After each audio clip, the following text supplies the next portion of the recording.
ہار پہنتی تھی، وہی موتیوں کا ہار نکال لیتی اور مکہ کی گلیوں میں ایسے لٹکاتی تھی، ایسے لٹکاتی تھی مالا، اور لٹکا کر کے ابو لہب کی بیوی ام جمیل کہتی، اے مکہ کے جوانوں،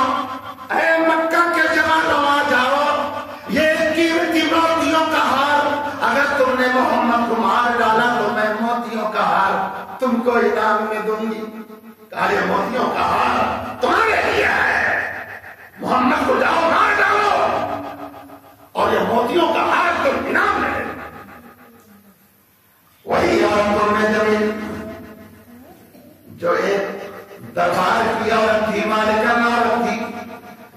ابھی تک وہ پردے میں تھی، لیکن غریب غربت آ گئی اور جنگلوں میں لکڑیاں توڑ کر کے بازار میں بیچنے لگی۔ ام جمیل پہاڑوں پر جاتی اور لکڑیاں چن کر کے لا کے بازار میں بیچتی، گئی پہاڑوں پر لکڑیاں چن کر کے مولی کی رسی سے باندھ کر کے گٹھا تیار کیا اور باندھنے کے بعد شکر مٹھی لگایا اور اپنے سر پر رکھا، پہاڑی سے لے کر چلی اور پیر پھسل گیا، شکر مٹھی والا ٹھنڈا جگہ میں گیا، وہ گری اور گٹھا پہاڑی کے نیچے لٹک گیا، گلے میں پھنسا،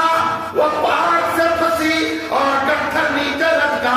تڑپ تڑپ کر کے عورت وہیں مر گئی۔ وَامْرَأَتُهُ حَمَّالَةَ الْحَطَبِ، اللہ نے کہا اس کی بیوی جو لکڑیاں اٹھانے والی تھی اس کو بھی ماروں گا۔